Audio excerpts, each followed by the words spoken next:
دھرنے، جلسے اور انقلاب کبھی بھی کسی کال کے منتظر نہیں ہوتے۔ ویسے ایک بات تو ثابت ہو گئی، پبلک کی رائے کی کوئی اوقات نہیں ہوتی۔ کشمیر سے لے کے فلسطین تک اور اب پاکستان میں جس طرح سے یزیدی فوجوں نے عوام کی رائے کو روندا ہے، اس طرح کی مثال کہیں نہیں ملتی۔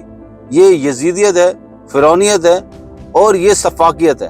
جس طرح سے عمران خان کی آنکھ ضائع ہونے کے باوجود بھی اسٹیبلشمنٹ اور حکومت کے کسی بھی بندے کو ذرا برابر بھی احساس جرم نہیں، بجائے اس کے وہ ہنس رہے ہیں اور مذاق اڑا رہے ہیں، ٹھٹا اڑا رہے ہیں۔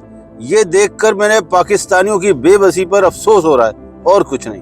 اور پی ٹی آئی کے مجبور بے بس لوگ سوائے ایک دوسرے کو گالیاں بکنے کے کچھ نہیں کر رہے اور اپنی ساری طاقتیں ایک دوسرے کو نیچا کرانے کے لیے اور اپنی لیڈری چمکانے کے لیے کر رہے ہیں۔ اور اسٹیبلشمنٹ اس میں بھی اس کی ہار ہے، کیونکہ عمران خان کی آزادی ہو یا پھر وہ جیل میں اپنی آخری سانسیں گزار دے، اس کے باوجود بھی عمران خان اس ملک کے افق پر ہمیشہ چمکتا رہے گا۔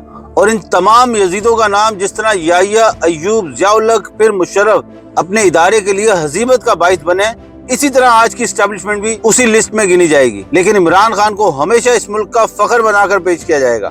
اور دھرنے، جلسے اور انقلاب کبھی بھی کسی کال کے منتظر نہیں ہوتے۔